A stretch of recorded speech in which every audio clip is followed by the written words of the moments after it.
ಸಾಹಿತ್ಯ ಅಕಾಡೆಮಿಗೆ ಎಲ್ಲರಿಗೂ ಸುಸ್ವಾಗತ ಅಂತ ಹೇಳ್ತಾ ಇವತ್ತಿನ ಟಾಪಿಕ್ ಬಂದು ಕ್ರೈಸ್ಗೆ ನೋಟಿಫಿಕೇಶನ್ ಆಗಿದೆ.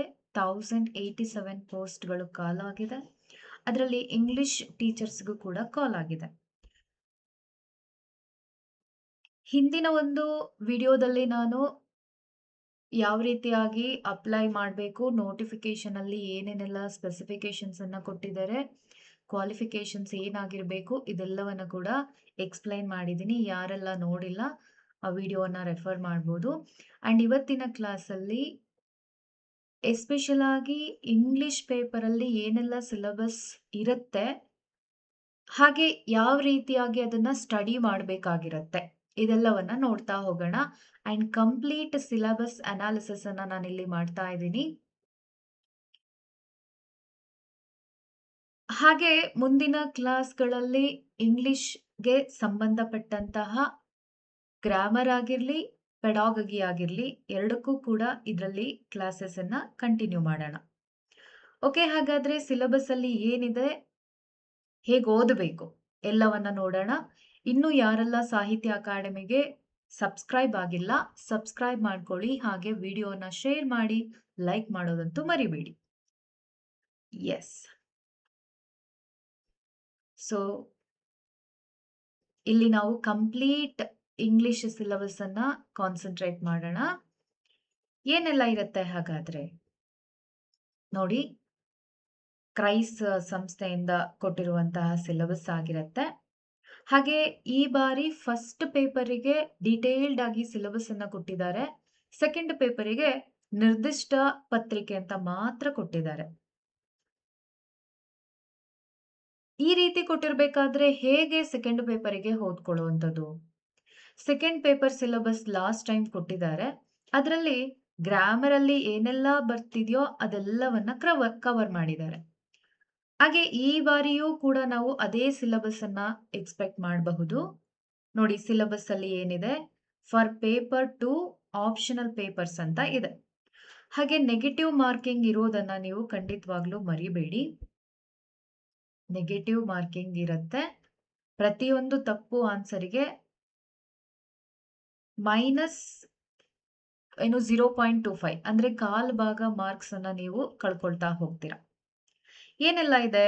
ಪ್ರೊನೌನ್ಸಿಯೇಷನ್ಸ್ ಇದೆ, spelling, parts of speech, time and tense, models, ಪ್ರಿಪೊಸಿಷನ್ಸ್, articles, phrasal verbs, reported speech, agreement, grammar and usage, functional English, synonyms, antonyms, idioms and phrases, prefixes and suffixes, error detection, comprehension, close test, shuffling sentences parts ಅಥವಾ shuffling sentences ಇನ್ paragraphs ಎರಡೂ ರೀತಿಯಾಗಿರುತ್ತೆ. ಶಫ್ಲಿಂಗ್ ಅಂತ ಹೇಳಿದಾಗ ಒಂದು sentence ಅನ್ನೇ ಹಲವಾರು ಭಾಗಗಳಾಗಿ mix ಮಾಡಿ ಕೊಟ್ಟಿರ್ತಾರೆ. ಅದನ್ನ ನಾವು ಸರಿಯಾದ ರೀತಿನಲ್ಲಿ ಅಂದ್ರೆ ಸಬ್ಜೆಕ್ಟ್, ವರ್ಬ್, ಅಗ್ರಿಮೆಂಟ್ ಅನ್ನ ಫಾಲೋ ಮಾಡ್ತಾ ಅದರಲ್ಲಿ ಸಬ್ಜೆಕ್ಟ್ ಯಾವ ಪ್ಲೇಸ್ ಅಲ್ಲಿ ಬರ್ಬೇಕಾಗಿರತ್ತೆ, ವರ್ಬ್ ಯಾವ ಪ್ಲೇಸ್ ಅಲ್ಲಿ ಬರ್ಬೇಕಾಗಿರತ್ತೆ, ಆಬ್ಜೆಕ್ಟ್ ಯಾವ ಪ್ಲೇಸ್ ಅಲ್ಲಿ ಬರ್ಬೇಕಾಗಿರತ್ತೆ, ಅದನ್ನ ಸರಿಯಾಗಿ ನೋಡ್ಕೊಂಡು ಅರೇಂಜ್ ಮಾಡಬೇಕಾಗಿರತ್ತೆ. ದೆನ್ ಸೆಂಟೆನ್ಸಸ್ ಇನ್ ಪ್ಯಾರಾಗ್ರಾಫ್ ಅಂತ ಬಂದಾಗ ಸೀಕ್ವೆನ್ಸ್ ಅನ್ನ ನಾವು ಫಾಲೋ ಮಾಡಬೇಕಾಗಿರತ್ತೆ. ದೆನ್ ಟೆಸ್ಟಿಂಗ್ ಅಂಡ್ ಇವ್ಯಾಲ್ಯೂಯೇಷನ್ ಅಂತ ಹೇಳಿದಾಗ ಇಟ್ ಕಮ್ಸ್ ಇನ್ ಪೆಡಾಗಗಿನಲ್ಲಿ ಮತ್ತಷ್ಟು ಮೆಥಡ್ಸ್ ಅಂತ ಕೊಟ್ಟಿದ್ದಾರೆ. ಮೆಥಡ್ಸ್ ಅಂತ ಬಂದಾಗ ಯಾವುದೆಲ್ಲ ಟೀಚಿಂಗ್ ಮೆಥಡ್ಸ್ ಇದೆ, ಟೀಚಿಂಗ್ ಲರ್ನಿಂಗ್ ಮೆಥಡ್ಸ್ ಇದೆ, ಯಾವುದೆಲ್ಲ ಟೆಕ್ನಿಕ್ಸ್ ಇದೆ, ಎಲ್ಲವನ್ನ ಕವರ್ ಮಾಡಬೇಕಾಗಿರುತ್ತೆ. ಹಾಗೆ ಪೆಡಾಗಗಿನಲ್ಲಿ ಬರುವಂತ ಇಂಪಾರ್ಟೆಂಟ್ ELT ಟರ್ಮ್ಸ್ ಗಳನ್ನು ಕೂಡ ಇಲ್ಲಿ ಕವರ್ ಮಾಡಬೇಕಾಗಿರುತ್ತೆ. ಹಾಗಾದ್ರೆ ಇದನ್ನ ಡೀಟೇಲ್ಡ್ ಆಗಿ ನಾನು ಎಕ್ಸ್ಪ್ಲೈನ್ ಮಾಡ್ತಾ ಹೋಗ್ತೀನಿ, ಇದರಲ್ಲಿ ಏನೇನೆಲ್ಲ ಕವರ್ ಆಗತ್ತೆ ಅಂತ. ಮೊದಲನೇದಾಗಿ ಪ್ರೊನೌನ್ಸಿಯೇಷನ್ಗಳಿದೆ. ಪ್ರೊನೌನ್ಸಿಯೇಷನ್ ಅಂದ್ರೆ ನಾವು ಯಾವುದನ್ನೆಲ್ಲ ಓದ್ಬೇಕಾಗಿರತ್ತೆ, ಏನೆಲ್ಲ ಕವರ್ ಆಗತ್ತೆ ಇಲ್ಲಿ. ವವಲ್ಸ್ ಅಂಡ್ ಕಾನ್ಸನೆಂಟ್ಸ್ ಟೋಟಲ್ ಆಗಿ ನಮಗೆ 24 ಆಲ್ಫಾಬೆಟ್ಸ್ ಇರುತ್ತೆ. ಆ 24 ಆಲ್ಫಾಬೆಟ್ಸ್ ಗಳನ್ನ ವವಲ್ಸ್ ಮತ್ತೆ ಕಾನ್ಸನೆಂಟ್ಸ್ ಗಳಾಗಿ ವಿಂಗಡಣೆ ಮಾಡಲಾಗಿರುತ್ತೆ. ಅದರಲ್ಲಿ ನಮಗೆ ಏನಪ್ಪಾ ಅಂತ ಹೇಳಿದ್ರೆ monophthongs, diphthongs, triphthongs, voiced and voiceless sounds, place and manner of articulation, stress, and sentence stress ಆಗಿರ್ಬೋದು, ಇಂಟೋನೇಷನ್ ಆಗಿರ್ಬೋದು, ರಿದಮ್, ಪಿಚ್ ಆಗಿರ್ಬೋದು, ಸೈಲೆಂಟ್ ಲೆಟರ್ಸು, ಹೋಮೋಫೋನ್ಸು, ಹೋಮೋನಿಮ್ಸು ಇವೆಲ್ಲವೂ ಕೂಡ ಪ್ರೊನೌನ್ಸಿಯೇಷನ್ ಅಂತ ಬಂದಾಗ ಕವರ್ ಆಗ್ತಾ ಹೋಗುತ್ತೆ. ಇದರಲ್ಲಿ ನೀವು ಟ್ರಾನ್ಸ್ಕ್ರಿಪ್ಷನ್ ಅನ್ನ ನೋಡ್ಬೇಕಾಗಿರತ್ತೆ.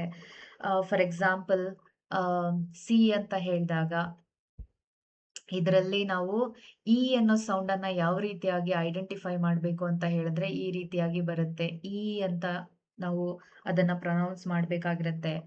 ಫಾರ್ ಎಕ್ಸಾಂಪಲ್ ಕ್ಯಾಟ್ ಅಂತ ಇಟ್ಕೊಳ್ಳೋಣ. ಕ್ಯಾಟ್ ಅಂತ ಬಂದಾಗ ಇಲ್ಲಿ ನೀವು ಯಾವ ರೀತಿಯಾಗಿ ಪ್ರೊನೌನ್ಸ್ ಮಾಡ್ತೀರಾ ವವಲ್ ಅಂತ ಬಂದಾಗ ಅದನ್ನ ಲೈಕ್ ಈ ರೀತಿಯಾಗಿ ಪ್ರೊನೌನ್ಸ್ ಮಾಡಬೇಕಾಗಿರುತ್ತೆ. ಯ ಅನ್ನೋ ರೀತಿಯಾಗಿ ಪ್ರೊನೌನ್ಸ್ ಮಾಡಬೇಕಾಗಿರುತ್ತೆ. ಹಾಗೆ ಈ ರೀತಿಯಾದ ಸಿಂಬಲ್ ಏನನ್ನ ಹೇಳುತ್ತೆ, ಈ ರೀತಿಯಾದ ಸಿಂಬಲ್ ಏನನ್ನ ಹೇಳುತ್ತೆ, ಪ ಅನ್ನೋದನ್ನ ಯಾವ ರೀತಿಯಾಗಿ ಪ್ರೊನೌನ್ಸ್ ಮಾಡ್ತೀವಿ, ಮ ಅನ್ನೋದನ್ನ ಯಾವ ರೀತಿ ಏನಂತ ಅದನ್ನ ಕರಿತೀವಿ. ಹಾಗಾದ್ರೆ ಡಿಪ್ಟಾಂಗ್ಸ್ಗಳು ಎಷ್ಟಿದಾವೆ, ಕಾನ್ಸನೆಂಟ್ಸ್ ಅಲ್ಲಿ ಟೋಟಲ್ ಆಗಿ ಎಷ್ಟಿದೆ, ಅಂಡ್ ವವಲ್ ಸೌಂಡ್ಸ್ಗಳು ಎಷ್ಟಿದೆ, ಹೀಗೆ ಹಾಗೆ ಸೈಲೆಂಟ್ ಅಂತ ಬಂದಾಗ ಫಾರ್ ಎಕ್ಸಾಂಪಲ್ ನೈಫ್ ಅಂತ ತಗೊಳ್ಳೋಣ. ನೈಫ್ ಅಂತ ಬಂದಾಗ knifeನೈಫ್ ಅಂತ ಅದನ್ನ ಓದ್ತೀರಾ? ಇಲ್ಲ. ಇಲ್ಲಿ ಕೆ ಅನ್ನೋದೇನಾಗಿರುತ್ತೆ ಸೈಲೆಂಟ್ ಆಗಿರುತ್ತೆ. ಅದೇ ರೀತಿಯಾಗಿ ಅವರ್ ಅಂತ ತಗೊಳ್ಳೋಣ. ಇಲ್ಲಿ ಎಚ್ ಅನ್ನೋದು ಸೈಲೆಂಟ್ ಆಗಿರುತ್ತೆ. ಹಾಗೆ ಹೋಮೋನಿಮ್ಸ್, ಹೋಮೋಫೋನ್ಸ್ ಎಲ್ಲವನ್ನ ಕೂಡ ಇದರಲ್ಲಿ ಕವರ್ ಮಾಡಬೇಕಾಗಿರುತ್ತೆ. ನಿಮ್ಮ ಸಿಲೆಬಸ್ ಅಲ್ಲಿ ಜಸ್ಟ್ ಪ್ರೊನೌನ್ಸಿಯೇಷನ್ ಅಂತ ಮಾತ್ರ ಕೊಟ್ಟಿದ್ದಾರೆ. ಅದರಲ್ಲಿ ಏನೇನನ್ನ ಓದಬೇಕು ಅಂತ ಕೊಟ್ಟಿಲ್ಲ. ಯಾವ ರೀತಿಯಾಗಿ ಕ್ವೆಷನ್ಸ್‌ಗಳು ಬರುತ್ತೆ ಅಂತ ಕೊಟ್ಟಿಲ್ಲ. ಕ್ವೆಷನ್ಸ್‌ಗಳು ಅಂತ ಬಂದಾಗ ನಾನು ಮತ್ತೆ ಪ್ರೀವಿಯಸ್ ಕ್ವೆಷನ್ ಪೇಪರ್ ಅನ್ನ ಸಾಲ್ವ್ ಮಾಡ್ತೀನಿ. ಅದರಲ್ಲಿ ನಿಮ್ಗೆ ಯಾವ ರೀತಿಯಾಗಿ ಕ್ವೆಷನ್ಸ್‌ಗಳು ಫಾರ್ಮ್ ಆಗುತ್ತೆ ಅನ್ನೋದನ್ನ ನೋಡ್ತಾ ಸಿಲೆಬಸ್ ಬೇಸ್ಡ್ ಆಗಿ ಒಂದೊಂದೇ ಡಿಕೋಡ್ ಮಾಡ್ತಾ ಹೋಗೋಣ. ನೆಕ್ಸ್ಟ್ ಬಂದು ಸ್ಪೆಲ್ಲಿಂಗ್ ಅಂತ ಕೊಟ್ಟಿದ್ದಾರೆ. ಸ್ಪೆಲ್ಲಿಂಗ್ ಅಂತ ಬಂದ್ರೆ ಕಾಮನ್ ಸ್ಪೆಲ್ಲಿಂಗ್ ರೂಲ್ಸ್‌ಗಳೇನಿರುತ್ತೆ, ಡಬ್ಲಿಂಗ್ ಕಾನ್ಸನೆಂಟ್ಸ್‌ಗಳು ಎಲ್ಲಿರುತ್ತೋ ಅಲ್ಲಿ ನಿಮ್ಗೆ ಸಿಂಗಲ್ ಕಾನ್ಸನೆಂಟ್ ಅನ್ನ ಕೊಟ್ಟು ಮಿಸ್‌ಗೈಡ್ ಮಾಡ್ತಾರೆ. ಆವಾಗ ನೀವೇನ್ ಮಾಡ್ಬೇಕಾಗಿರುತ್ತೆ, ಮಿಸ್‌ಸ್ಪೆಲ್ಟ್ ಅಂತ ಒಂದು ರೀತಿಯಾದ ಕ್ವೆಷನ್ ಬರುತ್ತೆ. ಯಾವ ಒಂದು ಪದದಲ್ಲಿ ಸರಿಯಾದ ಸ್ಪೆಲ್ಲಿಂಗ್ಸ್‌ಗಳನ್ನ ಕೊಟ್ಟಿದ್ದಾರೆ ಅಥವಾ ಯಾವ ಒಂದು ಪದ ಮಿಸ್‌ಸ್ಪೆಲ್ಡ್ ಆಗಿದೆ ಅನ್ನೋದನ್ನ ನಿಮಗೆ ಆಡ್ ಒನ್ ಔಟ್ ಅನ್ನ ತೆಗೆಯೋದಕ್ಕೆ ಕೇಳ್ತಾರೆ. ಅಥವಾ ಐ ಅಥವಾ ಇ-ಐ ರೂಲ್ ಅಂತ ಹೇಳಿದ್ರೆ ಫಾರ್ ಎಕ್ಸಾಂಪಲ್ ಈ ರೀತಿ ಇರುತ್ತೆ. ಅಚೀವ್ ಅಂತ ಇರುತ್ತೆ. ಓಕೆ. ಈ ರೀತಿ ಇದ್ದಾಗ ನಾವೇನ್ ಮಾಡ್ಕೊಳ್ತೀವಿ, ಈಸಿಯಾಗಿ ಕನ್‌ಫ್ಯೂಸ್ ಆಗ್ತೀವಿ. ಹಾಗಾಗಿ ಇವುಗಳ ಮೇಲೆ ನಮ್ಗೆ ಏನ್ ಮಾಡ್ತಾರೆ, ಮಿಸ್‌ಸ್ಪೆಲ್ಟ್ ಅಂದ್ರೆ ಈ ರೀತಿಯಾಗಿರುವಂತ ಪದಗಳ ಮೇಲೆ ಮಿಸ್‌ಸ್ಪೆಲ್ಟ್ ಕ್ವೆಷನ್ಸ್‌ಗಳೆಲ್ಲ ಫಾರ್ಮ್ ಆಗತ್ತೆ.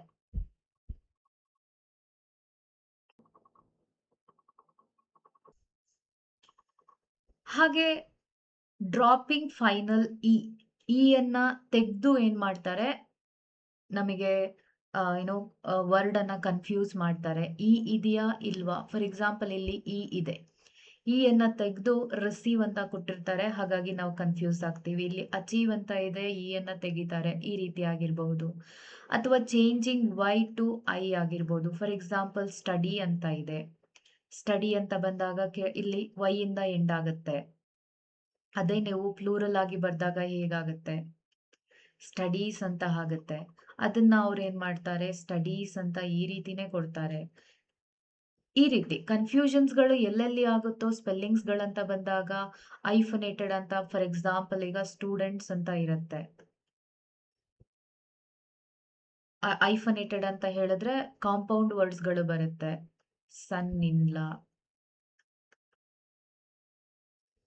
ಇಲ್ಲಿ ನೀವು ಯಾವ ರೀತಿಯಾಗಿ ಐಫನ್ ಅನ್ನ ಯೂಸ್ ಮಾಡಬೇಕಾಗಿರುತ್ತೆ. ಇದೇ ಕಾಂಪೌಂಡ್ ವರ್ಡ್ ಅನ್ನ ಯಾವ ರೀತಿಯಾಗಿ ಪ್ಲೂರಲ್ ಆಗಿ ಯೂಸ್ ಮಾಡಬೇಕಾಗಿರುತ್ತೆ. ಕಾಂಪೌಂಡ್ ವರ್ಡ್ಸ್ ಆಗಿರ್ಲಿ, ಐಫೋನೇಟ್ ಆಗಿರ್ಲಿ ಅಥವಾ ಅಪಾಸ್ಟ್ರಫಿ ಆಗಿರ್ಲಿ. ಈ ರೀತಿ ಇರುತ್ತೆ. ಸ್ಟೂಡೆಂಟ್ಸ್ ಅಂತ ಬಂದಾಗ when we talk about belonging of students, ನಾವು ಇಲ್ಲಿ ಒಂದು ಅಪಾಸ್ಟ್ರಫಿಯನ್ನ ಹಾಕಬೇಕಾಗತ್ತೆ. ಈ ರೀತಿ ಎಲ್ಲೆಲ್ಲಿ ಸಾಧ್ಯನೋ ಅಲ್ಲಿ ಕನ್ಫ್ಯೂಷನ್ಸ್‌ಗಳನ್ನ ಕ್ರಿಯೇಟ್ ಮಾಡಿ ನಿಮಗೆ ರಿಗಾರ್ಡಿಂಗ್ ಸ್ಪೆಲ್ಲಿಂಗ್ ಕ್ವೆಷನ್ಸ್‌ಗಳು ಫಾರ್ಮ್ ಆಗತ್ತೆ. ನೆಕ್ಸ್ಟ್ ಬಂದು ಪಾರ್ಟ್ಸ್ ಆಫ್ ಸ್ಪೀಚ್ ಆಗಿರುತ್ತೆ. ಪಾರ್ಟ್ಸ್ ಆಫ್ ಸ್ಪೀಚ್ ಅಲ್ಲಿ ನಿಮಗೆ ಗೊತ್ತಿರೋ ಹಾಗೆ 8 ಪಾರ್ಟ್ಸ್ ಆಫ್ ಸ್ಪೀಚ್ ಇದೆ. ಅದರಲ್ಲಿ noun, pronoun, verb, adjective, adverb, preposition, conjunction, interjection ಬರುತ್ತೆ. ನೌನ್ ಅಂತ ಬಂದಾಗ ನಮಗೆ ಪ್ರೊನೌನ್ ಅಂತ ಬಂದಾಗ ಎರಡನ್ನೂ ಸೇರಿಸಿ ನಾವು ಸಬ್ಜೆಕ್ಟ್ ಮತ್ತು ವರ್ಬ್ ಯಾವ ರೀತಿಯಾಗಿ ವರ್ಕ್ ಆಗುತ್ತೆ ಅನ್ನೋದನ್ನ ನೋಡ್ಬೇಕಾಗತ್ತೆ. ಫಾರ್ ಎಕ್ಸಾಂಪಲ್ ನೌನ್ ಅಂತ ಬಂದಾಗ ಅದರಲ್ಲಿ ಪ್ರಾಪರ್ ನೌನ್ಸ್ ಬರುತ್ತೆ. ಎಲ್ಲಿ ನಾವು ಕ್ಯಾಪಿಟಲ್ ಲೆಟರ್ ಅನ್ನ ಬರಿಬೇಕು, ಎಲ್ಲಿ ಸ್ಮಾಲ್ ಲೆಟರ್ ಅನ್ನ ಬರಿಬೇಕಾಗಿರತ್ತೆ. ಹಾಗೆ ಕೌಂಟಬಲ್ ನೌನ್ಸ್ ಬಂದಾಗ ಯಾವ ರೀತಿಯಾಗಿ ವರ್ಬ್ಗಳನ್ನ ತಗೋಬೇಕಾಗಿರುತ್ತೆ. ಕೌಂಟಬಲ್ ಅಂತ ಬಂದಾಗ ಸಿಂಗ್ಯುಲರ್ ಮತ್ತೆ ಪ್ಲೂರಲ್ ಆಗತ್ತೆ. ಅನ್ಕೌಂಟಬಲ್ ನೌನ್ಸ್ಗಳು ಬರುತ್ತೆ. ಅನ್ಕೌಂಟಬಲ್ ನೌನ್ಸ್ ಬಂದಾಗ ಯಾವ ರೀತಿಯಾಗಿ ವರ್ಬ್ಗಳನ್ನ ತಗೋಬೇಕಾಗಿರತ್ತೆ ಈ ರೀತಿ. ಅಂಡ್ ಪ್ರೊನೌನ್ ಅಂತ ಬಂದಾಗ ಸಬ್ಜೆಕ್ಟ್ ಪ್ರೊನೌನ್ ಆಗಿರ್ಬೋದು, ಆಬ್ಜೆಕ್ಟ್ ಪ್ರೊನೌನ್ ಆಗಿರ್ಬೋದು, ಯಾವ ರೀತಿಯಾಗಿ ವಾಯ್ಸಸ್ ಅಲ್ಲಿ ಇವುಗಳನ್ನ ಯೂಸ್ ಮಾಡ್ತಾರೆ. ಅದೇ ರೀತಿಯಾಗಿ ಲೈಕ್ ಇಂಡೆಫಿನಿಟ್ ಪ್ರೊನೌನ್ಸ್ಗಳು ಬಂದಾಗ ಯಾವ ರೀತಿಯಾಗಿ ಯೂಸ್ ಮಾಡ್ತಾರೆ. ನೌನ್ನ ಬದಲಿಗೆ ಪ್ರೊನೌನ್ಗಳನ್ನ ಯಾವ ರೀತಿಯಾಗಿ ಯೂಸ್ ಮಾಡ್ತಾರೆ. ಈ ರೀತಿ ಅದರಲ್ಲೂ ಕೂಡ ಟೈಪ್ಸ್ ಬರುತ್ತೆ.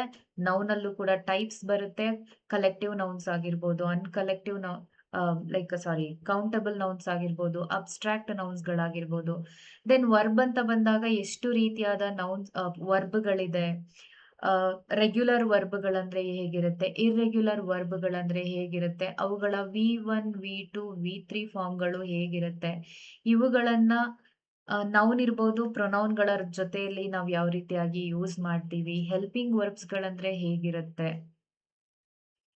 ಹೆಲ್ಪಿಂಗ್ ವರ್ಬ್ಸ್‌ಗಳನ್ನ ಯಾವ ರೀತಿಯಾಗಿ ಯೂಸ್ ಮಾಡ್ಕೊಂಡು ನಾವು ಸೆಂಟೆನ್ಸ್ ಅನ್ನ ಫಾರ್ಮ್ ಮಾಡ್ತೀವಿ. ಟೆನ್ಸಸ್ ಯಾವ ರೀತಿಯಾಗಿ ಚೇಂಜ್ ಆಗತ್ತೆ. ಅಕಾರ್ಡಿಂಗ್ ಟು ದ ಟೆನ್ಸ್ ವರ್ಬ್‌ಗಳು ಯಾವ ರೀತಿಯಾಗಿ ಚೇಂಜ್ ಆಗತ್ತೆ.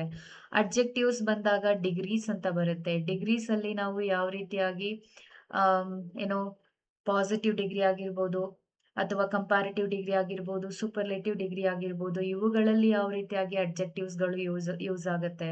ಒಂದು ಡಿಗ್ರಿಯಿಂದ ಇನ್ನೊಂದು ಡಿಗ್ರಿಗೆ ಯಾವ ರೀತಿಯಾಗಿ ಚೇಂಜ್ ಆಗತ್ತೆ. ದೆನ್ ಅಡ್ವರ್ಬ್ ಅಂತ ಬಂದಾಗ ವರ್ಬಿನ ಜೊತೆಗೆ ಅಥವಾ ಅಡ್ಜೆಕ್ಟಿವ್‌ನ ಜೊತೆಗೆ ಅಥವಾ ಇನ್ನೊಂದು ಅಡ್ವರ್ಬ್‌ನ ಜೊತೆಗೆ ಯಾವ ರೀತಿಯಾಗಿ ಅಡ್ವರ್ಬ್ಸ್‌ಗಳು ಯೂಸ್ ಆಗತ್ತೆ. ಪ್ರಿಪೋಸಿಷನ್ ಅಂತ ಬಂದಾಗ ಎಲ್ಲಿ ಪ್ರಿಪೋಸಿಷನ್ ಬರುತ್ತೆ. ಪ್ಲೇಸ್ ಆಫ್ ಪ್ರಿಪೋಸಿಷನ್ ಆಗಿರ್ಬೋದು, ಮೂವ್‌ಮೆಂಟ್ ಬಗ್ಗೆ ಇರುವಂತ ಪ್ರಿಪೋಸಿಷನ್ಸ್‌ಗಳಾಗಿರ್ಬೋದು, ಟೈಮ್ ಬಗ್ಗೆ ಇರುವಂತ ಪ್ರಿಪೋಸಿಷನ್ಸ್‌ಗಳಾಗಿರ್ಬೋದು. ಇವುಗಳ ಬಗ್ಗೆ ಹೆಚ್ಚಿಗೆ ನಮಗೆ ಫಿಲ್ ಇನ್ ದ ಬ್ಲಾಂಕ್ ಅಲ್ಲಿ ಕ್ವೆಶನ್ಸ್‌ಗಳು ಫಾರ್ಮ್ ಆಗತ್ತೆ. ಅಥವಾ ಎರರ್ ಇನ್ ದ ಸೆಗ್ಮೆಂಟ್ ಅಲ್ಲಿ ಎರರ್ ಐಡೆಂಟಿಫಿಕೇಶನ್ ಅಲ್ಲಿ ಕ್ವೆಶನ್ಸ್‌ಗಳು ಬರುತ್ತೆ. ಅಥವಾ ಕ್ಲೋಸ್ ಟೆಸ್ಟ್ ಅಲ್ಲಿ ಬರುತ್ತೆ. ಕಂಜಂಕ್ಷನ್ ಅನ್ನ ಯಾವ ರೀತಿಯಾಗಿ ಯೂಸ್ ಮಾಡ್ತೀವಿ. ಕಾಂಪೌಂಡ್ ಕಂಜಂಕ್ಷನ್ಸ್ ಅಂತ ಅಂದ್ರೇನು.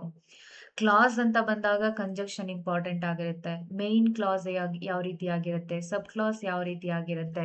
ಒಂದು ಸಿಂಪಲ್ ಸೆಂಟೆನ್ಸ್ ಅನ್ನ ಕಾಂಪೌಂಡ್ ಸೆಂಟೆನ್ಸ್ ಆಗಿ ಅಥವಾ ಕಾಂಪ್ಲೆಕ್ಸ್ ಸೆಂಟೆನ್ಸ್ ಆಗಿ ಯಾವ ರೀತಿಯಾಗಿ ಚೇಂಜ್ ಮಾಡಬೇಕಾಗಿರುತ್ತೆ ಕಂಜಂಕ್ಷನ್ ಅನ್ನ ಯೂಸ್ ಮಾಡಿಕೊಂಡು. ಎಕ್ಸ್‌ಪ್ರೆಷನ್ಸ್‌ಗಳು ಅಂತ ಬಂದಾಗ ಇಂಟರ್ಜೆಕ್ಷನ್ ಅನ್ನ ನಾವು ತಗೋಬೇಕಾಗಿರುತ್ತೆ. ಯಾವ ರೀತಿಯಾಗಿ ಒಂದೊಂದು ಎಕ್ಸ್‌ಪ್ರೆಷನ್ನಿಗೂ ಏನು ಪಂಕ್ಚುಯೇಷನ್ಸ್‌ಗಳು ಇನ್ಕ್ಲೂಡಿಂಗ್ ಆಗಿ ಯಾವ ರೀತಿಯಾಗಿ ವರ್ಕ್ ಆಗಿರುತ್ತೆ. ಈ ರೀತಿ ಎಲ್ಲದರ ಮೇಲೆ ನಾವು ಕಾನ್ಸಂಟ್ರೇಟ್ ಮಾಡಬೇಕಾಗಿರುತ್ತೆ. ನೆಕ್ಸ್ಟ್ ಬಂದು ಟೈಮ್ ಮತ್ತೆ ಟೆನ್ಸ್ ಇರುತ್ತೆ. ಟೆನ್ಸ್ ಅಂತ ಹೇಳಿದ್ರೆ ಮೇಜರ್ ಆಗಿ 3 ಟೆನ್ಸ್‌ಗಳಿರುತ್ತೆ. ಅದರಲ್ಲಿ ಸಬ್ ಡಿವಿಷನ್ಸ್ ಮಾಡಿದಾಗ ಪ್ರತಿಯೊಂದು ಟೆನ್ಸ್ ಅಲ್ಲಿ 4 ಬರುತ್ತೆ. ಟೋಟಲ್ ಆಗಿ 12 ಟೆನ್ಸ್‌ಗಳನ್ನ ನೋಡ್ತೀವಿ. ಇದರಲ್ಲಿ ಬಂದು ಟೈಮ್ ಅಂತ ಬಂದಾಗ ಟೆನ್ಸ್ ಅಲ್ಲಿ ನಾವೇನ್ ನೋಡ್ಬೇಕಾಗಿರತ್ತೆ. ಪಾಸ್ಟ್, ಪ್ರೆಸೆಂಟ್ ಅಂಡ್ ಫ್ಯೂಚರ್ ಅನ್ನ ನೋಡ್ತೀವಿ. ಇದರಲ್ಲಿ ನಂಬರ್ ಅಂತ ಬಂದಾಗ ಸಿಂಗ್ಯುಲರ್ ಯಾವ್ದಾಗಿರುತ್ತೆ, ಪ್ಲೂರಲ್ ಯಾವ್ದಾಗಿರುತ್ತೆ. ಅದೇ ರೀತಿಯಾಗಿ ಫಸ್ಟ್ ಪರ್ಸನ್ ಯಾವ್ದಾಗಿರುತ್ತೆ, ಸೆಕೆಂಡ್ ಪರ್ಸನ್ ಯಾವ್ದಾಗಿರುತ್ತೆ ಅಂಡ್ ಥರ್ಡ್ ಪರ್ಸನ್ ಯಾವ್ದಾಗಿರುತ್ತೆ. ಇವುಗಳ ತಕ್ಕ ಹಾಗೆ ನಾವು ವರ್ಬ್‌ಗಳನ್ನ ಯಾವ ರೀತಿಯಾಗಿ ಯೂಸ್ ಮಾಡ್ತೀವಿ. ಅದೇ ರೀತಿಯಾಗಿ ಟೈಮ್ ತಕ್ಕ ಹಾಗೆ ಯಾವ ರೀತಿಯಾಗಿ ಏನು ಸೆಂಟೆನ್ಸ್‌ಗಳು ನಾವು ಪ್ರೆಸೆಂಟ್ ಮಾಡ್ತೀವಿ. ಅದರಲ್ಲಿ ಏನು ಮಿಸ್ಟೇಕ್ಸ್‌ಗಳಾಗಿರುತ್ತೆ. ಯಾವ ಒಂದು ಟೆನ್ಸ್‌ನ ತಕ್ಕ ಹಾಗೆ ಯಾವ ರೀತಿಯಾದಂತ ವರ್ಬ್ ಫಾರ್ಮ್‌ಗಳನ್ನಾಗ್ಲಿ, ಹೆಲ್ಪಿಂಗ್ ವರ್ಬ್ಸ್‌ಗಳನ್ನಾಗ್ಲಿ ಯೂಸ್ ಮಾಡ್ತೀವಿ.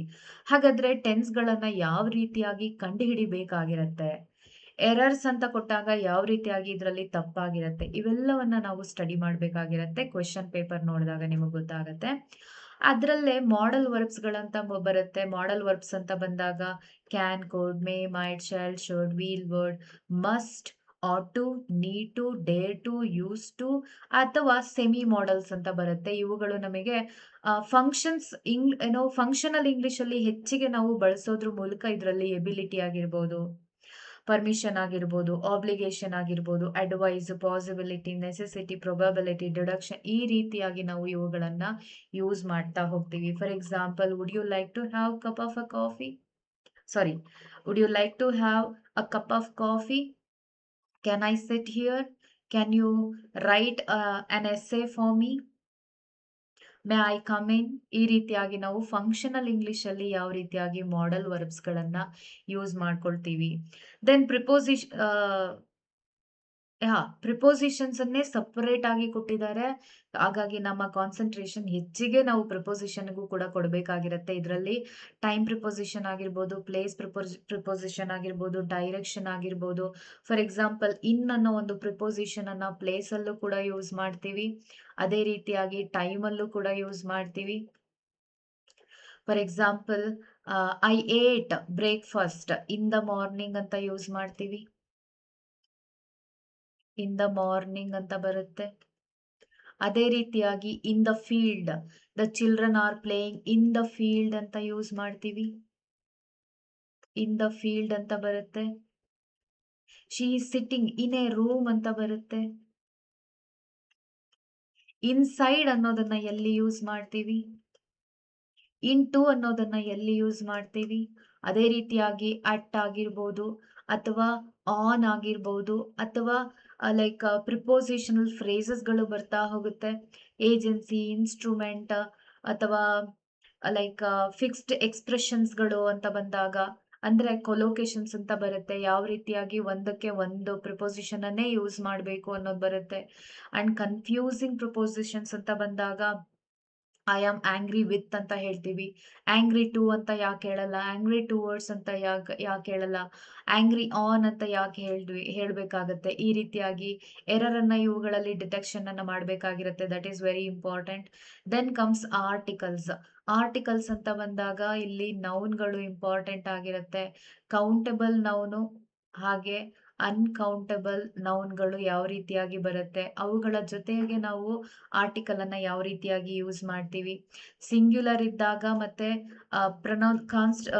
ಕಾನ್ಸನೆಂಟ್ಸ್‌ಗಳಿದ್ದಾಗ ಯಾವ ರೀತಿಯಾಗಿ ಎ ಅನ್ನ ಯೂಸ್ ಮಾಡ್ತೀವಿ.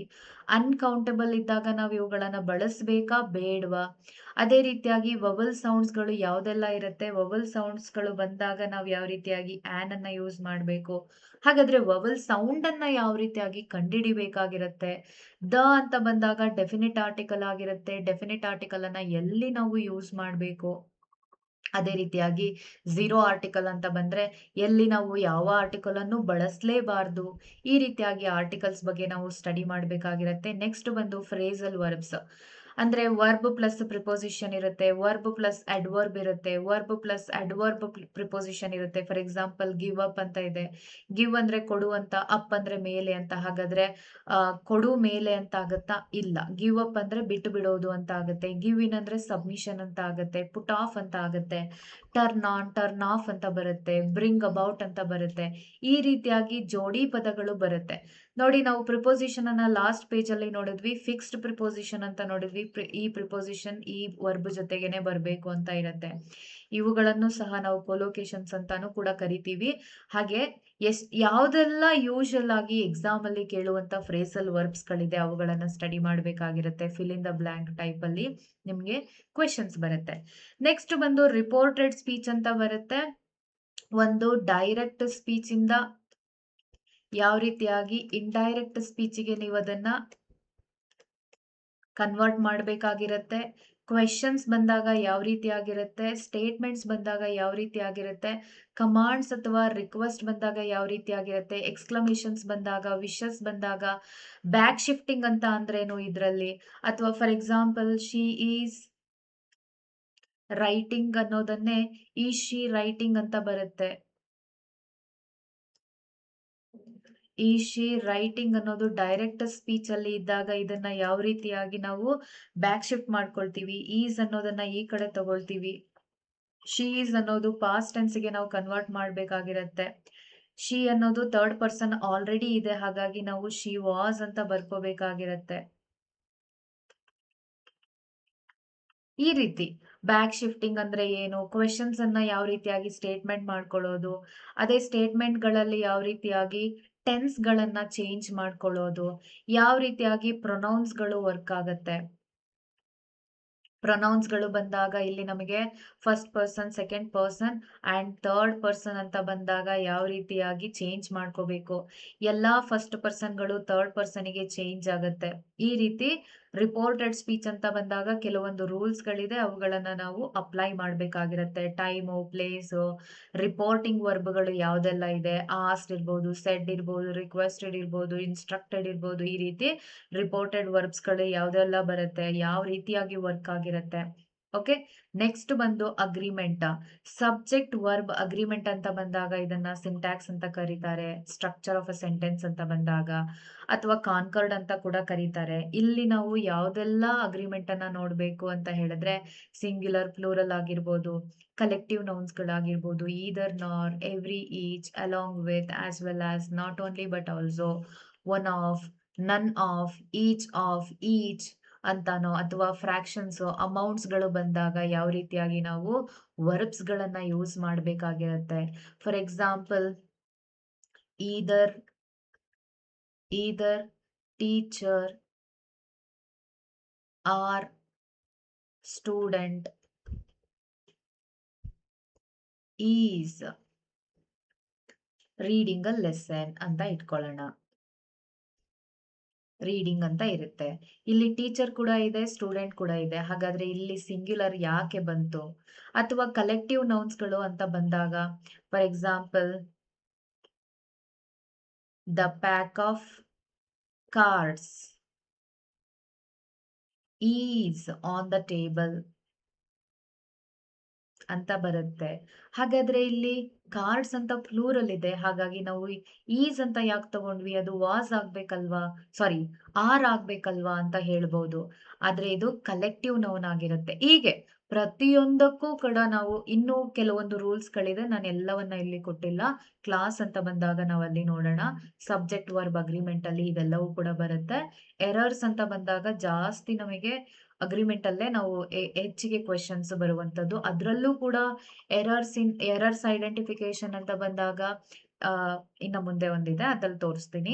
ಗ್ರಾಮರ್ ಅಂಡ್ ಯೂಸೇಜ್ ಅಂತ ಬಂದಾಗ ನೋಡಿ, ಜಸ್ಟ್ ಗ್ರಾಮರ್ ಅಂಡ್ ಯೂಸೇಜ್ ಅಂತ ಕೊಟ್ಟಿದ್ದಾರೆ. ಇದರಲ್ಲಿ ಇಡೀ ಗ್ರಾಮರ್‌ನೇ ಕವರ್ ಆಗುತ್ತೆ.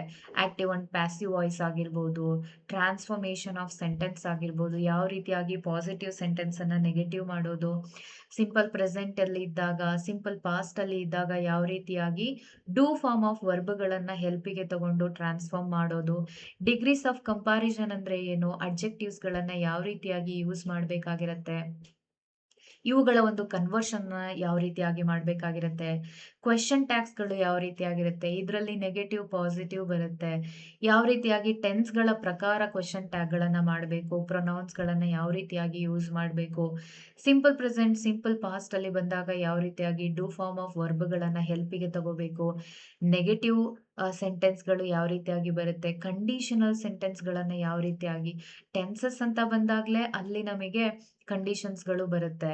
ದೆನ್ ಇನ್ಫಿನಿಟಿವ್ಸ್ ಆಗಿರ್ಬೋದು ಅಥವಾ ಏನೋ ಫೈನೈಟ್ ವರ್ಬ್‌ಗಳಂದ್ರೇನು, ಇನ್ಫೈನೈಟ್ ವರ್ಬ್‌ಗಳಂದ್ರೇನು, ಟ್ರಾನ್ಸಿಟಿವ್ ವರ್ಬ್‌ಗಳಂದ್ರೇನು, ಇಂಟ್ರಾನ್ಸಿಟಿವ್ ವರ್ಬ್‌ಗಳಂದ್ರೇನು, ಜೆರಂಡ್ಸ್‌ಗಳಂತ ಅಂದ್ರೇನು, ಜೆರಂಡ್ಸ್‌ಗಳನ್ನ ನಾವು ನೌನ್ಸ್‌ಗಳಾಗಿ ಯಾವ ರೀತಿಯಾಗಿ ಯೂಸ್ ಮಾಡ್ತೀವಿ, ಪಾರ್ಟಿಸಿಪಲ್ಸ್ ಅಂದ್ರೇನು, ಕಂಟಿನ್ಯೂಯಸ್ ಟೆನ್ಸಲ್ಲಿ ಇರುವಂತ ವರ್ಬ್‌ಗಳನ್ನ ನೌನ್‌ಗಳಾಗಿ ಯೂಸ್ ಮಾಡುವಂಥದ್ದು, ಇನ್ವರ್ಷನ್ ಅಂತ ಅಂದ್ರೇನು, ನೀದರ್ ನಾರ್‌ಗಳು ಬಂದಾಗ ಯಾವ ರೀತಿಯಾಗಿ ನಾವು ಸಬ್ಜೆಕ್ಟ್ ಅನ್ನ ಏನೋ ವರ್ಬ್ ಯೂಸ್ ಮಾಡುವಂತ ಜಾಗದಲ್ಲಿ ಯೂಸ್ ಮಾಡ್ತೀವಿ. ಈ ರೀತಿ ಗ್ರಾಮರ್ ಮತ್ತೆ ಯೂಸೇಜ್ ಅಂತ ಬಂದಾಗ ಟೋಟಲ್ ಆಗಿ ಗ್ರಾಮರ್ ಅನ್ನ ಏನೋ ಕವರ್ ಮಾಡಿದ್ದಾರೆ. ದೆನ್ ಫಂಕ್ಷನಲ್ ಇಂಗ್ಲಿಷ್ ಅಂತ ಬಂದಾಗ ಇಲ್ಲಿ ನಾವು ಯಾವ ರೀತಿಯಾಗಿ ಗ್ರೀಟ್ ಮಾಡಬೇಕು, ಇಂಟ್ರೊಡ್ಯೂಸ್ ಮಾಡ್ಕೋಬೇಕು, may I know your name, I am ಏನೋ ಏನೋ ಪ್ರಕಾಶ್, ಐ ಆಮ್ ಸಂಗೀತ, ಏನೋ may I know your name, good morning, good afternoon ಈ ರೀತಿ ಗ್ರೀಟ್ ಮಾಡುವಂಥದ್ದು. Can you tell me the route to this address ಅಂತ ಕೇಳುವಂಥದ್ದು. Can I sit here? Could you lend me your pen for 2 minutes ಅನ್ನೋದಾಗಿರ್ಬೋದು, thanking, apologising, suggesting, advising, ಈ ರೀತಿ language functions ಕೆಲವೊಂದನ್ನ important ಆಗಿ ನಾವು ಟೀಚರ್ ಆಗಿ ಕವರ್ ಮಾಡಬೇಕಾಗಿರುತ್ತೆ. ಅವುಗಳ ಮೇಲೆ ಯಾವ ರೀತಿ ಕ್ವೆಶನ್ಸ್ ಬರುತ್ತೆ. ಥ್ಯಾಂಕ್ಸ್ ಗಿವಿಂಗ್ ಇದ್ದಾಗ ಈ ಕೆಳಗಿನ ಯಾವ ವಾಕ್ಯವನ್ನ ಬಳಸಲಾಗುತ್ತೆ ಅಂತ ಕೇಳಬಹುದು, ಅಥವಾ ಫಿಲ್ ಇನ್ ದ ಬ್ಲಾಂಕ್ ರೀತಿನೂ ಕೇಳಬಹುದು. ನೆಕ್ಸ್ಟ್ ಬಂದು ವೊಕ್ಯಾಬುಲರಿನಲ್ಲಿ ಸಿನೋನಿಮ್ಸ್, ಸಿಮಿಲರ್ ಮೀನಿಂಗ್ ಆಗಿರ್ಬೋದು, ಆಂಟೋನಿಮ್ಸ್ ಅಂತ ಬಂದಾಗ ಅಪೋಸಿಟ್ ಮೀನಿಂಗ್ ಆಗಿರ್ಬೋದು, ಇಡಿಯಮ್ಸ್ ಅಂಡ್ ಫ್ರೇಸಸ್ ಆಗಿರ್ಬೋದು, ಕೊಲೊಕೇಶನ್ಸ್ ಆಗಿರ್ಬೋದು, ಇವೆಲ್ಲವೂ ಕೂಡ ಕವರ್ ಆಗಿರುತ್ತೆ. ನೆಕ್ಸ್ಟ್ ಬಂದು ಪ್ರಿಫಿಕ್ಸಸ್ ಅಂಡ್ ಸಫಿಕ್ಸ್, ಕಾಮನ್ ಆಗಿ ಯೂಸ್ ಮಾಡುವಂತಹ ಪ್ರಿಫಿಕ್ಸ್. ಫಾರ್ ಎಕ್ಸಾಂಪಲ್ ಇವಾಗ ಹ್ಯಾಪಿ ಅಂತ ಇರುತ್ತೆ. ಹ್ಯಾಪಿಗೆ ನಾವು ನೆಸ್ ಅನ್ನ ಸೇರಿಸಿದ್ರೆ ಹ್ಯಾಪಿನೆಸ್ ಆಗಿರುತ್ತೆ. ಅದೇ ರೀತಿಯಾಗಿ ರೆಸ್ಪೆಕ್ಟ್ ಅಂತ ಇರುತ್ತೆ. ಅದಕ್ಕೆ ಯಾವ ರೀತಿಯಾಗಿ ಡಿಸ್ ಅನ್ನ ಸೇರಿಸೋದ್ರ ಮೂಲಕ ಡಿಸ್ರೆಸ್ಪೆಕ್ಟ್ ಅನ್ನೋ ಆಪೋಸಿಟ್ ವರ್ಡ್ ಫಾರ್ಮ್ ಆಗುತ್ತೆ. ಈ ರೀತಿಯಾಗಿ ಇವುಗಳಿಗೆ ಸಂಬಂಧಪಟ್ಟ ಹಾಗೆ ಪ್ರಿಫಿಕ್ಸ್ ಆಗಿರೋದು, ಸಫಿಕ್ಸ್ ಆಗಿರ್ಬೋದು, ಅವುಗಳನ್ನ ನೋಡ್ಬೇಕಾಗತ್ತೆ. ದೆನ್ ಎರರ್ ಡಿಟೆಕ್ಷನ್ ಅಂತ ಬಂದಾಗ ಒಂದು ಸೆಂಟೆನ್ಸ್ ಅನ್ನ ಕೊಟ್ಟು ಅದರಲ್ಲಿ ಯಾವ ಒಂದು ಭಾಗದಲ್ಲಿ ABCD ಭಾಗದಲ್ಲಿ ಎರರ್ ಇದೆ ಅದನ್ನ ನಾವು ಐಡೆಂಟಿಫೈ ಮಾಡಬೇಕು ಅಂತ ಕೊಡ್ತಾರೆ. ಆರ್ಟಿಕಲ್ಗೆ ಸಂಬಂಧಪಟ್ಟ ಹಾಗೆ, ಪ್ರಿಪೋಸಿಷನ್ಗೆ ಸಂಬಂಧಪಟ್ಟ ಹಾಗೆ, ಅಥವಾ ಟೆನ್ಸಸ್ಗೆ ಸಂಬಂಧಪಟ್ಟ ಹಾಗೆ, modal verbs, agreement, pronouns, adjectives, ಇದರಲ್ಲಿ ಎಲ್ಲಾ ರೀತಿಯಾದಂತಹ ಪಾರ್ಟ್ಸ್ ಆಫ್ ಸ್ಪೀಚ್ ಗಳಾಗಿರ್ಬೋದು, ಸೆಂಟೆನ್ಸ್ ಟೈಪ್ಸ್ ಗಳಾಗಿರ್ಬೋದು, ವರ್ಡ್ ಆರ್ಡರ್ ಆಗಿರ್ಬೋದು, ಇವೆಲ್ಲವೂ ಕೂಡ ನಾವು ಎರರ್ ಡಿಟೆಕ್ಷನ್ ಅನ್ನೋದ್ರ ಒಳಗಡೆ ನಾವು ಕವರ್ ಮಾಡಬೇಕಾಗಿರುತ್ತೆ. ನೆಕ್ಸ್ಟ್ ರೀಡಿಂಗ್ ಕಾಂಪ್ರಹೆನ್ಷನ್ ಅಂತ ಇದೆ. ರೀಡಿಂಗ್ ಕಾಂಪ್ರಹೆನ್ಷನ್ ಅಂತ ಬಂದಾಗ ಒಂದು ಕಾಂಪ್ರಹೆನ್ಷನ್ಗೆ ಪ್ಯಾರಾಗ್ರಾಫ್ ಅಥವಾ ಒಂದು ಪ್ಯಾಸೇಜ್ ಅನ್ನ ಕೊಟ್ಟಿರ್ತಾರೆ. ಆ ಪ್ಯಾಸೇಜ್ ಒಳಗ ಒಂದಷ್ಟು ಇನ್ಫಾರ್ಮೇಶನ್ ಇರುತ್ತೆ. ಆ ಇನ್ಫಾರ್ಮೇಶನ್ ನ ಬೇಸ್ಡ್ ಆಗಿ ಕ್ವೆಶನ್ಸ್ ಗಳನ್ನ ಕೊಟ್ಟಿರ್ತಾರೆ. ಆ ಕ್ವೆಶನ್ಸ್ ಅನ್ನ ನಾವು ಈ ಪ್ಯಾಸೇಜ್ ಅಲ್ಲಿ ಹುಡುಕಿ ಆನ್ಸರ್ ಅನ್ನ ಮಾಡಬೇಕಾಗಿರುತ್ತೆ. ಹಾಗಾದ್ರೆ ಆ ಪ್ಯಾಸೇಜಿಗೆ ಕ್ವೆಶನ್ಸ್ಗೆ ಆನ್ಸರ್ ಮಾಡಬೇಕು ಅಂತ ಹೇಳಿದ್ರೆ ಯಾವ್ದೆಲ್ಲ ಪಾಯಿಂಟ್ಸ್ ಗಳನ್ನ ಕವರ್ ಮಾಡಬೇಕಾಗಿರುತ್ತೆ. ನೆಕ್ಸ್ಟ್ ಕ್ಲೋಸ್ ಟೆಸ್ಟ್ ಅಂತ ಇರುತ್ತೆ. ಒಂದು 4 ಲೈನು ಸೆಂಟೆನ್ಸ್ ಗಳನ್ನ ಅಥವಾ ಒಂದು ಪ್ಯಾರಾಗ್ರಾಫ್ ಅನ್ನ ಕೊಟ್ಟಿರ್ತಾರೆ. ಅದರಲ್ಲಿ ಫಿಲ್ ಇನ್ ದ ಬ್ಲಾಂಕ್ ರೀತಿಯಾಗಿ ನಮಗೆ 4-5 ಕ್ವೆಶನ್ಸ್ ಗಳನ್ನು 2-3 ಕ್ವೆಶನ್ಸ್ ಗಳನ್ನು ಕೊಟ್ಟಿರ್ತಾರೆ. ಹಾಗಾದ್ರೆ ಅದರಲ್ಲಿ ಒಂದು ಪ್ಯಾಸೇಜ್ ಅಲ್ಲಿ ಗ್ರಾಮರ್ಗೆ ಸಂಬಂಧಪಟ್ಟಿದ್ದೇ ಆಗಿರಬಹುದು, ವೊಕ್ಯಾಬುಲರಿಗೆ ಸಂಬಂಧಪಟ್ಟಿದ್ದೇ ಆಗಿರಬಹುದು, ಟೆನ್ಸ್, ಪ್ರೊನೌನ್ಸ್, ಕಂಟೆಕ್ಸ್ಟ್, ಈ ರೀತಿಯಾಗಿ ಯಾವುದರ ಮೇಲೆ ಬೇಕಾದರೂ ಈ ಫಿಲ್ ಇನ್ ದ ಬ್ಲಾಂಕ್ ಆಗಿರ್ಬೋದು, ಅದನ್ನ ನಾವು ಕ್ಲೋಸ್ ಟೆಸ್ಟ್ ಅಂತ ಕರಿತೀವಿ. ನೆಕ್ಸ್ಟ್ ಬಂದು ಟೆಸ್ಟಿಂಗ್ ಅಂಡ್ ಇವ್ಯಾಲ್ಯೂಯೇಷನ್ ಅಂತ ಕೊಟ್ಟಿದ್ದಾರೆ. ಕೇವಲ 2 ಪದಗಳಲ್ಲಿ ಇಡೀ ಪೆಡಾಗಗಿಯನ್ನೇ ಕವರ್ ಮಾಡಿದ್ದಾರೆ. ಇಲ್ಲಿ ನಾವು ಅಸೆಸ್ಮೆಂಟ್ ಟೈಪ್ಸ್ ಆಫ್ ಇವ್ಯಾಲ್ಯೂಯೇಷನ್ ಅನ್ನ ನೋಡಬಹುದು. ಯಾವ ರೀತಿಯಾಗಿ ಸಮೇಟಿವ್ ಅಸೆಸ್ಮೆಂಟ್ ಆಗಿರ್ಬೋದು, ಫಾರ್ಮೇಟಿವ್ ಅಸೆಸ್ಮೆಂಟ್ ಆಗಿರ್ಬೋದು, ಹೈಬ್ರಿಡ್ ಆಗಿರ್ಬೋದು, ಅಥವಾ ಅವುಗಳಿಗೆ ಯೂಸ್ ಮಾಡುವಂತಹ ಒಂದು ಟೂಲ್ಸ್ ಗಳಾಗಿರ್ಬಹುದು, ಮೆಥಡ್ಸ್ ಗಳಾಗಿರ್ಬೋದು, ಇವೆಲ್ಲವನ್ನ ನಾವು ಕವರ್ ಮಾಡಬೇಕಾಗಿರುತ್ತೆ. ಇದರಲ್ಲಿ placement test, achievement test, proficiency test, ಅಥವಾ reliability, validity, Bloom's taxonomy, CCE ಆಗಿರ್ಬೋದು, ರ್ಯೂಬ್ರಿಕ್ಸ್ ಆಗಿರ್ಬೋದು, ಕ್ವೆಶ್ಚನ್ ಪೇಪರ್ ಅಂಡ್ ಕನ್ಸ್ಟ್ರಕ್ಷನ್, ಇವೆಲ್ಲವೂ ಕೂಡ ನಾವು ಇದರಲ್ಲಿ ಕವರ್ ಮಾಡಬೇಕಾಗಿರುತ್ತೆ. ನೆಕ್ಸ್ಟ್ ಬಂದು ಮೆಥಡ್ಸ್ ಅಂಡ್ ಟೆಕ್ನಿಕ್ಸ್ ಅಂತ ಇದೆ. ನೋಡಿ, ಮೆಥಡ್ಸ್ ಅಂತ ಟೆಕ್ನಿಕ್ ಪರ್ಟಿಕ್ಯುಲರ್ ಆಗಿ ಅವರು ಯಾವುದೋ ಒಂದು ಮೆಥಡ್, ಯಾವುದೋ ಒಂದು ಟೆಕ್ನಿಕ್ ಅನ್ನ ಕೊಟ್ಟಿಲ್ಲ. ಟೋಟಲ್ ಸಿಲೆಬಸ್ ಅನ್ನೇ ಪೆಡಾಗಗಿಗೆ ಬರುವಂತ ಮೆಥಡ್ಸ್ ಗಳನ್ನೆಲ್ಲವನ್ನ ಕೊಟ್ಟಿದ್ದಾರೆ. ಗ್ರಾಮರ್ ಟ್ರಾನ್ಸ್ಲೇಷನ್ ಮೆಥಡ್ ಆಗಿರ್ಬೋದು, ಡೈರೆಕ್ಟ್ ಮೆಥಡ್ ಆಗಿರ್ಬೋದು, audio lingual, structural method, situational, communicative language teaching, bilingual, electric, then task based language teaching ಆಗಿರ್ಬೋದು. ಟೆಕ್ನಿಕ್ಸ್ ಅಂತ ಬಂದಾಗ ಇದೆಲ್ಲವೂ ಕೂಡ ಬರುತ್ತೆ. ಇವುಗಳ ಮೇಲೆ ಕ್ವೆಶನ್ಸ್ಗಳು ಯಾವ ರೀತಿಯಾಗಿ ಫಾರ್ಮ್ ಆಗುತ್ತೆ, ಅದೇ ರೀತಿಯಾಗಿ ಯಾವ ರೀತಿಯಾಗಿ ಸ್ಟಡಿ ಮಾಡಬೇಕು ಅನ್ನೋದನ್ನ ನಾವು ನೋಡ್ಬೇಕಾಗಿರುತ್ತೆ. ದೆನ್ ELT ಟರ್ಮ್ಸ್ ಅಂತ ಬಂದಾಗ ನಾನು ಇಲ್ಲಿ ಕೆಲವು ಟರ್ಮ್ಸ್ ಗಳನ್ನ ಎಕ್ಸಾಂಪಲ್ಸ್ ಆಗಿ ಕೊಟ್ಟಿದ್ದೀನಿ. ಅದೇ ರೀತಿಯಾಗಿ ನಾವು ಬೇರೆ ಬೇರೆ ಟರ್ಮ್ಸ್ ಗಳನ್ನ ಕವರ್ ಮಾಡಬೇಕಾಗಿರುತ್ತೆ. ಮಾರ್ಫಾಲಜಿ ಅಂತ ಅಂದ್ರೇನು, ಮಾರ್ಫಾಮಿ ಅಂತ ಅಂದ್ರೇನು, ಅಥವಾ ಫೋನಿಮಿ ಅಂತ ಅಂದ್ರೇನು, ಒಂದು ಪದದ ಅತಿ ಚಿಕ್ಕ ಭಾಗಕ್ಕೆ ಏನಂತ ಕರೀತಾರೆ, ಗ್ರಾಮರ್ನ ಅತಿ ಚಿಕ್ಕ ಭಾಗಕ್ಕೆ ಏನಂತ ಕರೀತಾರೆ, ಒಂದು ಸಿಲಬಲ್ಗೆ ಏನಂತ ಕರೀತಾರೆ, ಹಾಗೆ ಪಿಚ್ ಅಂದ್ರೇನು, ಇಂಟೋನೇಷನ್ ಅಂದ್ರೇನು, ಸ್ಕ್ಯಾಫೋಲ್ಡಿಂಗ್ ಅಂತ ಅಂದ್ರೇನು, ಅಥವಾ CLT ಅಂದ್ರೇನು, ಅಬ್ರಿವೇಷನ್ಸ್ ಗಳನ್ನ ನಾವಿಲ್ಲಿ ಕವರ್ ಮಾಡ್ಕೋಬೇಕಾಗಿರುತ್ತೆ. ಹೀಗೆ ಹಲವಾರು ELT ಟರ್ಮ್ಸ್ ಗಳನ್ನ ನಾವು ಕವರ್ ಮಾಡಬೇಕಾಗಿರುತ್ತೆ. ಎಸ್ ಮೈ ಡಿಯರ್ ಫ್ರೆಂಡ್ಸ್, ಇದೆಲ್ಲವನ್ನ ನಮ್ಮ ಒಂದು ಕ್ರೈಸ್ಗೆ ಪೇಪರ್ 2 ನಲ್ಲಿ ಬರುವಂತಹ ಇಂಗ್ಲಿಷ್‌ಗೆ ಸಂಬಂಧಪಟ್ಟಂತಹ ಒಂದು ಸಿಲಬಸ್ ಅನ್ನ ಡೀಟೇಲ್ ಆಗಿ ನಾನು ಅನಾಲಿಸಿಸ್ ಮಾಡಿದ್ದೀನಿ. ಮುಂದೆ ಬರುವಂತಹ ಕ್ಲಾಸ್‌ಗಳಲ್ಲಿ ನಾವು ಕ್ವೆಷನ್ ಪೇಪರ್ ಅನ್ನ ಜೊತೆಗೆ ಪ್ರೀವಿಯಸ್ ಕ್ವೆಷನ್ ಪೇಪರ್ಸ್‌ಗಳ ಜೊತೆಗೆ ನಾವು ಸಿಲಬಸ್ ಅನ್ನು ಕೂಡ ಒಂದೊಂದೇ ನೋಡ್ತಾ ಹೋಗೋಣ. ಹಾಗೆ ಎಕ್ಸಾಮ್‌ಗೆ ಯಾವ ರೀತಿಯಾಗಿ ಪ್ರಿಪೇರ್ ಆಗ್ಬೇಕು ಅನ್ನೋದು ಕೂಡ ನಿಮ್ಗೆ ಗೊತ್ತಾಗತ್ತೆ. ಎಸ್ ಮೈ ಡಿಯರ್ ಫ್ರೆಂಡ್ಸ್, ಇಲ್ಲಿವರೆಗೂ ನೋಡಿದಂತ ನಿಮ್ಮೆಲ್ರಿಗೂ ಕೂಡ ಧನ್ಯವಾದಗಳು. ಕ್ಲಾಸ್‌ನ ಎಲ್ಲಿಯೂ ಕೂಡ ಸ್ಕಿಪ್ ಮಾಡ್ದೇನೆ ಪಾಯಿಂಟ್ಸ್‌ಗಳನ್ನ ಮಾಡ್ಕೊಳ್ಳಿ. ನೀವು ಸೆಲ್ಫ್ ಸ್ಟಡಿಯನ್ನ ಮಾಡೋದ್ರ ಜೊತೆಗೆ ಕ್ಲಾಸ್‌ಗಳನ್ನು ಕೂಡ ಅಟೆಂಡ್ ಮಾಡಿ ಅಂತ ಹೇಳ್ತಾ, ಹಾಗೆ ಸಾಹಿತ್ಯ ಅಕಾಡೆಮಿ ಚಾನಲ್‌ಗೆ ಸಬ್ಸ್ಕ್ರೈಬ್ ಮಾಡ್ಕೊಳ್ಳೋದನ್ನ ಮರೆಯಬೇಡಿ. ಎಲ್ಲರಿಗೂ ಕೂಡ ಧನ್ಯವಾದಗಳು.